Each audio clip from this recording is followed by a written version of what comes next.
ahí hay un dato curioso, curioso para mí, yo siempre lo digo, que existe el concepto de la China. ¿Qué era la China, mi querida Carolina? Si no era nada menos que una mujer encargada de cuidar niños en las casas, ¿verdad? Por lo menos usted y yo seguramente nos criamos, y no sé si doña Laura, ¿verdad? Y si Carolina Ceciliano también, nos criamos con esa imagen de que oíamos decir que habían chinas en las casas. En mi casa nunca hubo china, mamá es la que me cuidaba bien, mi abuela, ¿verdad? Nada más, pero habían casas donde contrataban una mujer que se encargaba de los niños, y a esa se le llamaba china. Mi tesis, ¿verdad? Por supuesto, muy jalada del pelo, el pequeño pelo que tengo, es que las chinas que vinieron acompañando a los chinos en el trabajo de las haciendas eran empleadas en el trabajo doméstico, y una parte de ese trabajo doméstico era el encargo del cuidado de los niños. Por eso les decían chinas, y por eso se quedó el concepto de China como un uso popular para la relación, digamos, de esas mujeres que eran las encargadas de cuidar los chiquitos, ¿verdad? Bueno, eso para entender eso. Alrededor de los chinos y de los italianos hubo protestas laborales muy importantes porque se les incumplían los contratos de trabajo. En el caso de los chinos, los días libres que tenían eran únicamente los días religiosos al año, eran como 3 o 4 días. Incluso hay un motín de chinos en un diciembre porque los quieren poner a trabajar en un día que era su feriado religioso, ¿verdad? En el caso de los italianos, les incumplieron el contrato de trabajo y entonces desarrollaron una huelga enorme de todos los italianos de varias semanas que provocó en Costa Rica movimientos de solidaridad de los trabajadores de Turrialba, de Cartago y de San José. Incluso se concentraban en las iglesias a desarrollar actos de solidaridad. En la estación del ferrocarril en Turrialba hay un pequeño monumento ahí todavía alusivo a la huelga de los italianos, porque las huelgas llegaron hasta ahí, esta era la parte más importante, y ahí está, eso se mantiene ahí como un testimonio bien cuidado, ahí discretamente puesto todavía en la estación. Dichosamente no lo han votado, ojalá que con esta charla el gobierno no suya que lo quiten o alguna cosa así, ¿verdad? Pero bueno, era parte de esas cosas. Costa Rica vivía una revolución en muchos campos, en el desarrollo económico, a la par del desarrollo del ferrocarril, las actividades ferroviarias, se desarrolla todo el puerto de Limón, el muelle, ¿cómo se llama? El Tajamar, que es terminado de construir en 1890, el cable submarino que mencioné que llega allí, las casas de la zona blanca, como llamaban en Limón, que eran casas de mucho lujo, en fin, el mercado, hay una gran actividad muy significativa. Ya la electricidad se había establecido en Costa Rica desde 1884, había iluminación pública desde 1884. En Costa Rica, en San José, 25 farolillos habían iluminado la ciudad, convirtiéndose San José en ese momento en la tercera ciudad iluminada del mundo, después de París, ciudad de las luces, después de Nueva York, y Costa Rica, San José, la primera de Latinoamérica, para decirlo así. La segunda fue Maracaibo. Cuando yo estuve embajador en Venezuela, tuve una discusión con un colega historiador, porque ellos decían que era la primera. Precisamos las fechas y le gané por unas cuantas semanas. Pero bueno, al final me imagino que los venezolanos seguirán diciendo que ellos fueron la tercera o la primera del continente de América, de Latinoamérica, pero somos nosotros. Ya en 1896 había iluminación pública en Cartago, La Buena y Heredia, y empezaba a venderse electricidad al servicio privado, y ahí empezó a desarrollarse ya de otras maneras. El Teatro Nacional, que termina de construir ya por 1897, tiene electricidad incluida. Y esa es una de las cosas más importantes. Y esa hermosa araña que tiene ahí arriba, gigantesca, uno dice, eso fue hecho en 1897 y todavía está ahí. Bueno, era desarrollo importante y teníamos un proceso industrial poderoso, industrias de cervezas, de refrescos, de jabones, las tipografías, la construcción de grandes edificios como el Teatro Nacional, la Penitenciaria Central, lo que es hoy el Museo de los Niños, el edificio Correos tan bello que está ahí, al frente del cual tenemos una estatua de nuestro gran héroe nacional, Juan Rafael Mora, ¿verdad? Y empezaron a desarrollarse edificios similares en Heredia, en La Abuela. Se desarrollan los barrios de Aranjuez y del barrio Amón entre 1890 y 1912, y eso es una producción de empleos urbanos, de asalariados, de gran desarrollo. El mercado central de San José se desarrolla en 1880, ahí está. Y ahí está, en una de las esquinas del mercado central, ahí dice mercado central 1880, es una maravilla eso. ¿Por qué? Porque era el momento en que había también un excedente agrario productivo que traían a la ciudad los campesinos, y había un trabajo asalariado que permitía ir a comprar al mercado. Ya no se necesitaba el solar en la casa, por supuesto que sí. Mi abuelita Ofelia todavía en los años 60 tenía un patio donde cultivaba todas las cosas que se podían comer en ensalada: tomate, perejil, culantro, todo eso lo tenía mi abuela sembrado, y cuando le faltaba algo cambiaba con la vecina que tenía otras cosas sembradas, ¿verdad? Entonces, cuento esta anécdota de mi abuela porque era la solidaridad también de la época. La gente intercambiaba productos, no se cobraba, no se pagaba, había un acto de solidaridad. Necesitas esto, te lo doy; si yo necesito aquello, me lo das, y ahí íbamos, ¿verdad? Bueno, todo ese tipo de cosas. Pero cuando ya está el mercado se convierte en un centro de reunión muy importante de agricultores que tenían excedentes productivos, que venían a la ciudad, y había trabajadores que con salarios podían comprar eso. Entonces hay una revolución en el buen sentido, y por supuesto que la parte agraria también, en ese tanto, también se revoluciona en la producción de hortalizas, de verduras, de todo este tipo de cosas, ¿no? Y del trabajo agrario en general. A eso sumaron las actividades de ferrocarrileros. Cuando se termina de construir el ferrocarril Atlántico, inmediatamente en el gobierno de Rafael Iglesias empiezan a impulsar la construcción del ferrocarril del Pacífico, y arranca otro proceso muy importante de desarrollo industrial revolucionario, que era la construcción de ese ferrocarril. Y las viejas sociedades de artesanos, de trabajadores y de obreros, y las sociedades mutualistas, entonces empiezan a desaparecer. Algunas permanecen, especialmente las sociedades esas de socorro mutuos y mutuo auxilio, como comenté, que mi abuelita materna perteneció a una de ellas, habiendo ya nacido en 1900, allá por 1919 se afilió a una de ellas. Pero ya empezaron a surgir entonces las ligas obreras y sindicatos en 1901, 1903, superando ese tipo de esas otras organizaciones. Y estas eran ya organizaciones clasistas de trabajadores, y muy identificadas con esa tradición internacional de luchas obreras que venían dándose en Europa y en Estados Unidos. Y las huelgas empiezan a surgir. Ya habían surgido aquí las huelgas de italianos, de chinos, los levantamientos laborales en esas empresas. 1892, me parece, las primeras plantaciones bananeras que empezaron a desarrollarse tuvieron una pequeña huelga, al impacto quizás del ejemplo de la huelga de los italianos, y desde ahí hasta 1934, que fue la huelga que dirigieron los comunistas, hubo cerca de 12 huelgas bananeras. Y eso era ya un movimiento de trabajadores agrícolas muy importantes. 1901 empiezan a desarrollarse otro tipo de organizaciones laborales muy significativas, y de organización empresarial también muy destacadas, que son las cooperativas. ¿Por qué? Porque el proceso capitalista que estábamos sufriendo nosotros era un proceso de expansión del capitalismo, de crecimiento de las empresas capitalistas.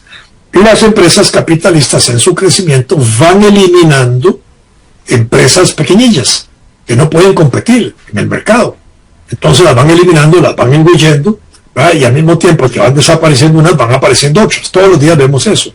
Recientemente, en los últimos 15 días, han aparecido notas sobre cómo han desaparecido algunas pequeñas empresas, cómo crecen otras. Bueno, es parte de ese proceso en el cual uno, digamos, no está viéndolo, pero digamos, los que estamos sensibles en estas temáticas sabemos que eso es lo que está sucediendo.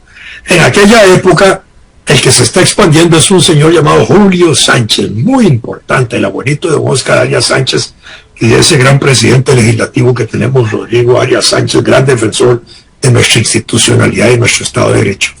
Y estaba expandiéndose ahí hacia el norte de Heredia y esas regiones. Entonces los pequeños agricultores de Barba, de Santa Bárbara, de San Pablo y de toda esa zona empiezan a organizarse y crean, digamos, cooperativas donde unen sus pequeños capitales para poderse enfrentar al gran capitalista Julio Sánchez. El gran capital, comiéndose a las empresas chiquitillas, es lo que se llama en la economía capitalista la concentración de capital, es una ley de la economía capitalista. Y la unión de pequeños empresarios, como los agricultores estos que estoy mencionando, el proceso se llama centralización de capitales, cuando unen varios. Entonces empieza a aparecer el régimen cooperativo en Costa Rica en 1901 de pequeños productores. Las cooperativas fundamentales eran de producción. Hoy tenemos cualquier cantidad de formas de cooperativas. Hasta para comprar un chicle puede haber una cooperativa, ¿verdad? Porque la gente puede organizarse de cualquier forma en cooperativa. Bueno, en aquella época, las cooperativas principales, y hasta 1920 y hasta 1928 todavía dominantemente eran cooperativas de producción las que se iban formando para enfrentar al gran capital y no sucumbir. Y entonces aparecen estos nuevos elementos que no son sindicales, son 8 grupos de trabajadores, agrarios, pequeños empresarios, que se unen para protegerse. Trabajadores agrícolas directos del campo, ¿verdad? Bueno, los talleres artesanales y estos desaparecen, dan origen a pequeñas empresas industriales, y estas pequeñas empresas cambian la naturaleza de esas sociedades mutualistas para hacer surgir ligas obreras y sindicatos. Los sindicatos tal y como ahora los tenemos nosotros reconocidos. O sea que nosotros tenemos una historia de 125 años de sindicatos tal y como existen hoy. Y a partir de allí los sindicatos eran independientes, todos entre sí. Si había una huelga de un sindicato, era una huelguita por allá. Si había otra huelga por allá, por allá. Pero allá por 1901 y 1903 se producen huelgas de panaderos muy interesantes, dirigidas por anarquistas españoles, algunos originarios de las Islas Canarias.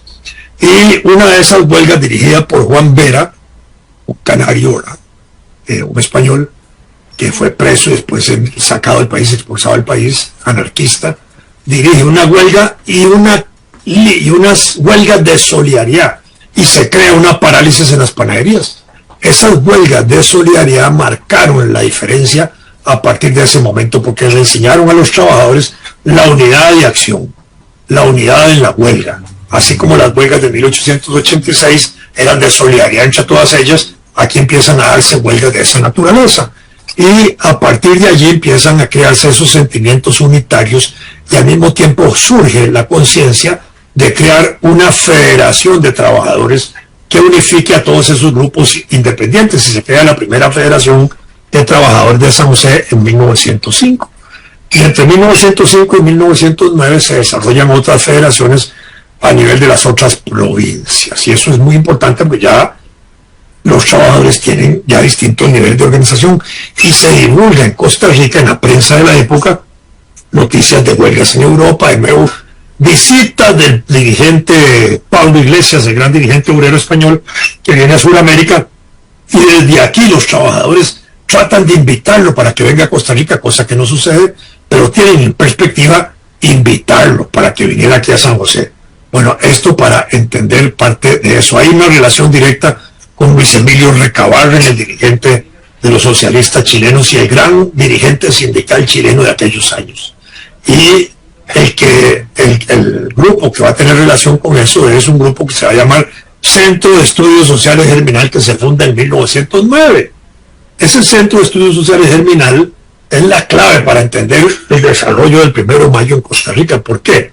Porque este era un grupo de intelectuales muy valiente, muy valeroso, muy importante, donde estaba Joaquín García Monge, Omar Dengo, Carmen Lira, los científicos Jiménez Rojas de aquella época, José María Celedón Brenes, el autor de la letra del himno nacional, muy importante. Los Jiménez Rojas, los dos científicos, tenían correspondencia que ha sido publicada en una de las revistas de la Universidad de Costa Rica, una vieja revista, con anarquistas de la época, con Kropotkin y Bakunin y todos ellos. Era una cosa importante, había un vínculo importante. José María Celedón Brenes, el autor de la letra del himno nacional, cuando se constituye el Centro Germinal, tiene relación directa con los dirigentes de la Confederación Revolucionaria Obrera de México, que dirigían los hermanos Flores Magón, con Ricardo Flores Magón y su hermano. Yo conocí en 1980, en un congreso que estaba en México, de estudios obreros, al secretario de Ricardo Flores Magón, que era un viejito, que se sorprendió mucho cuando se dio cuenta que yo era costarricense. Entonces conversamos mucho rato, tal vez 2 horas y pico hablamos, él comentándome cosas y eso, y entre las cosas que me dijo que él era el que se relacionaba con José María Celedón Brenes, que era el secretario del Centro Germinal, y me habló de José María Celedón Brenes, y yo estaba encantado, aquello era como un faquir ahí con su culebra, yo oyendo nada más, ¿verdad? La experiencia de aquel extraordinario hombre mayor, viejo dirigente, hablándome de aquellos días y aquellas luchas y cómo estaban vinculados el Centro Germinal, José María Celedón Brenes con los anarquistas de la Revolución Mexicana y todo eso, ¿verdad? Bueno, eso para entender que había un movimiento muy vigoroso. Y el Centro Germinal, que venía conociendo la experiencia de las luchas obreras, de las luchas socialistas, del desarrollo de los primeros sindicatos en Costa Rica, de la primera federación que se había constituido en 1905, de las otras que empezaron a surgir hasta 1909, impulsa cursos de capacitación a los trabajadores que daban 2 tipos de cursos. Un curso que llamaban economía política y otro economía de sociología política. En el de economía política les enseñaban a los trabajadores cómo funcionaba la sociedad capitalista de Costa Rica y cómo se producía el proceso de explotación en el trabajo. Y el curso de sociología política les enseñaba a organizarse contra esa explotación en sindicatos. No los llevaron a crear un partido político, los llevaron a crear sindicatos. Como ya existían sindicatos y existían federaciones, el nivel superior siguiente era la Confederación General de Trabajadores, que es lo que ellos impulsan en 1913. En enero de 1913 constituyen la primera Confederación General de Trabajadores. A esto había un nivel superior que era la Confederación Regional Centroamericana, que es el proceso que se trata de armar entre 1911 o a partir de 1911 por crear la Confederación Obrera Centroamericana, lo que después se desarrolló la Confederación Obrera Panamericana, que ya mencioné, que eran niveles ya superiores de unidad regional centroamericana o latinoamericana, panamericana, de todo el continente, porque estaban también los trabajadores de Estados Unidos en la copa. Bueno, entonces esos eran niveles de esa naturaleza, y con el Centro Germinal se hace la convocatoria a la celebración del 1 de mayo en Costa Rica en 1913. El Centro Germinal debe su nombre, esto es importante, a las luchas obreras de 1792 al 95, que se daban en Francia dentro de la Revolución Francesa, para imprimirle a la revolución un carácter más popular y menos imperial. Y esas luchas en el viejo calendario revolucionario francés, porque la Revolución Francesa cambió el calendario gregoriano, que es el que tenemos nosotros de enero, febrero, marzo, abril, etcétera, por otro calendario asociado a los tiempos de la agricultura. Entonces era un calendario que tenía otros nombres. Por ejemplo, los meses de pradial y germinal, que correspondían a la primavera europea. Y en los meses de la primavera europea de esos años se producieron luchas importantes obreras, que son esas que se reconocen como las luchas de germinal. Y esas luchas de germinal impactan el mundo, porque en todas partes del mundo surgieron organizaciones con el nombre de germinal para evocar, recordar y solidarizarse con los trabajadores europeos, de la Revolución Francesa especialmente. Ya se aparecieron en Costa Rica revistas Germinal, Centro de Estudios de Germinal, publicaciones Germinal de distintos tipos, que tenían cierto carácter anarquista. Y entonces ahí está el Centro Socialista, el Centro de Estudios de Germinal, que tenía 2 fotos en la sala donde ellos se reunían, de 2 grandes anarquistas. Uno, León Tolstoy, el viejo escritor ruso, y otra de uno de los geógrafos más famosos y más importantes del mundo, que se llamaba Eliseo Reclus. Y ahí estaban las fotitos. Y usaban una bandera que no era la de la Liga Deportiva Alajuelense, roja y negra. Era la bandera de los anarquistas. ¿Por qué roja y negra? Porque el rojo se usaba para exaltar la lucha, la vida, y el negro se usaba para recordar a los caídos en la lucha. En algunos países del mundo, la bandera roja y negra en las luchas obreras se usa para demostrar que hay una huelga. Entonces una fábrica entra en huelga y saca banderas rojas y negras en la fábrica para indicar que hay una huelga, ¿verdad? Eso es muy usado, por ejemplo, en México y en otros países. Bueno, eso es parte de esa tradición obrera. Aquí no se hace eso, y además se confunde con la bandera de la liga. La tesis mía es una tesis galada de pero también de que la bandera roja y negra en la Liga Deportiva Alajuelense se desarrolló por la influencia de los grupos anarquistas en Alajuela, en la época en que se fundó la liga, porque ahí había unos anarquistas de apellido Morelos, ¿ah? Fue unos médicos famosos, importantes, ¿ah? Que desarrollaron hasta un periódico que se llamaba El Sol. ¿Ah? Yo tengo algunos ejemplares de ese periódico. No sé si en la biblioteca deben haber, pero debe haber. Entonces, ahí eso exaltó el color rojo y negro y probablemente eso contribuyó en la influencia que pudieron haber tenido para meterle a un equipillo de fútbol que estaban haciendo la bandera, que ahora es un símbolo nacional para mucha gente, ¿verdad? Aparte de esto, digamos, ya dije que las encíclicas Rerum Novarum eran importantes para la ayuda al desarrollo de los movimientos sociales, en los grupos social cristianos que se desarrollaron al calor de eso, que fue el grupo de la justicia social, el periódico que dirigió Jorge Borio, y estaba Matías Trejos, y estaba el papá de Rafael Ángel Calderón Guardia, el doctor Calderón Muñoz, y otros grandes importantes. El Partido Reformista incluso tuvo diputados obreros muy importantes como Julio Padilla, ya en la década del 20, yo no voy a hablar de ese periodo hoy, eso es otra historia, pero ya habían desarrollado ese tipo de cosas. El otro elemento importante, como para ir cerrando el tema que quiero abordar, es que para esos días también se habían desarrollado partidos obreros. El Partido de Obreros Artesanos de 1886, el Independiente Demócrata en 1893, los clubes de obreros de los partidos republicanos, como el que llevó al Parlamento a Víctor Welcher, los partidos obreros en la ciudad de Grecia, en Limón y San José, que participaron en las elecciones de 1913, que fueron los primeros partidos obreros que hubo en el país.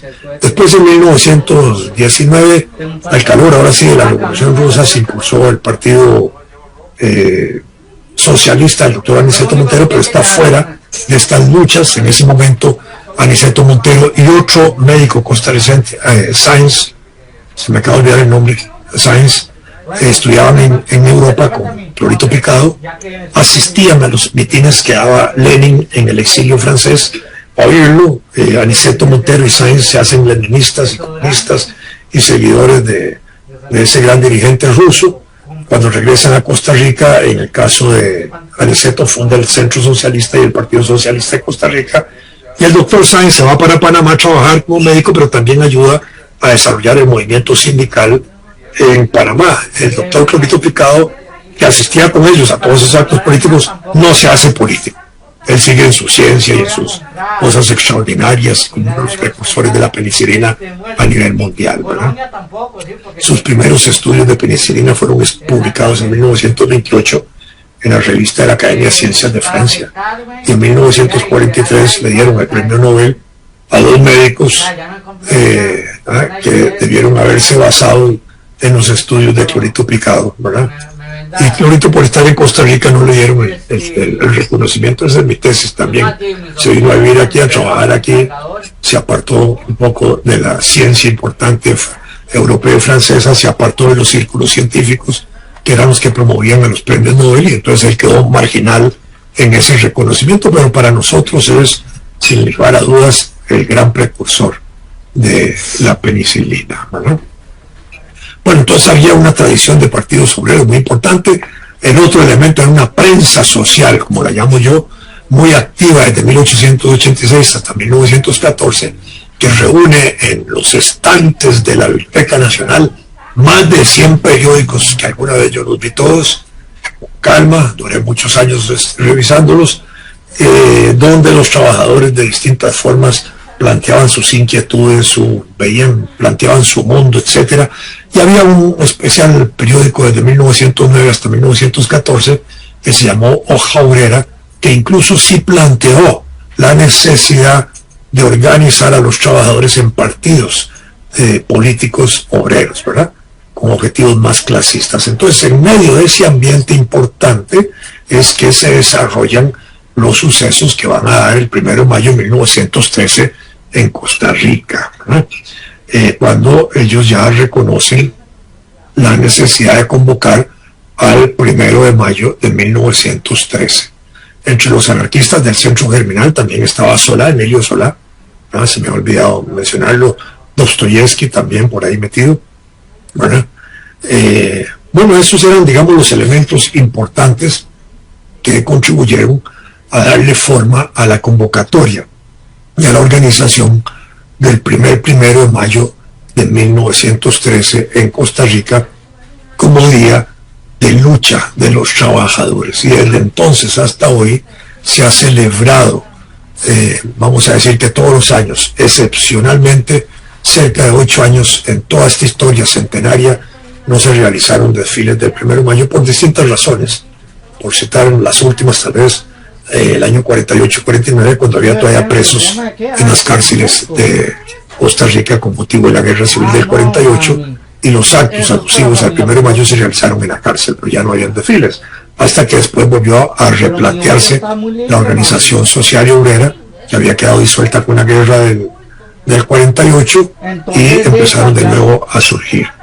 Durante un periodo los 1 de mayo eran organizados y dirigidos por los movimientos sindicales, asociados en buena parte a los movimientos políticos de la época, a los partidos socialistas, al Partido Comunista cuando se formó el Partido Comunista, a la socialdemocracia cuando empezó a desarrollarse la socialdemocracia, y bajo la influencia social cristiana en la década de 1940, que bajo el impulso también de Monseñor Sanabria y la Red Uno que había constituido Monseñor Sanabria como una alternativa sindical a la organización comunista, desarrollaron actividades paralelas en defensa y en ampliación de las garantías sociales en esos años siguientes a la aprobación de las garantías sociales. Bueno, ese es el origen del 1 de mayo en Costa Rica. Esa es la parte importante de nuestra historia.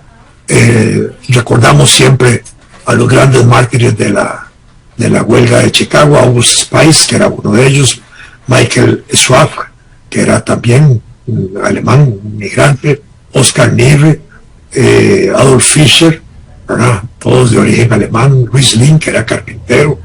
Este era un experto también en fabricar bombas, ¿verdad? Fue el único de todos acusados de actos terroristas en el juicio que se llevó a cabo.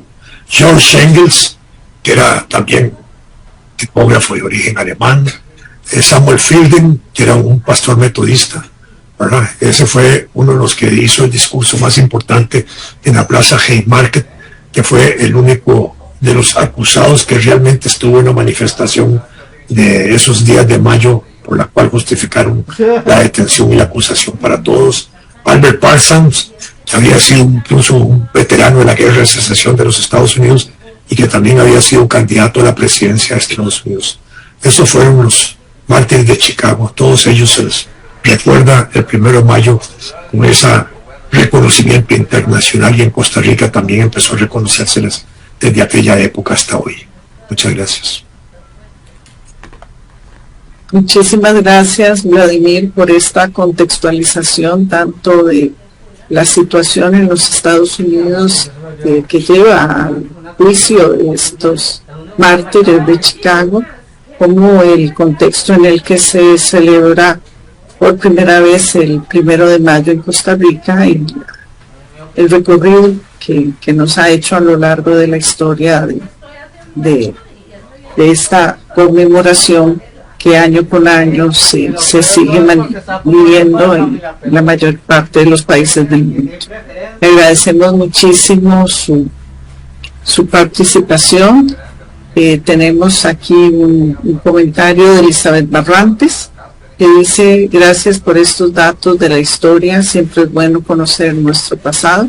Definitivamente estamos aquí recuperando nuestro pasado. Ese es el fin y el objetivo primordial de este ciclo, y nuevamente le da las gracias Elizabeth Barrantes, y gracias a ella por escucharnos, y a todos los que posteriormente escucharán este importante documento que queda conservado en la Biblioteca Nacional. Muy buenas tardes.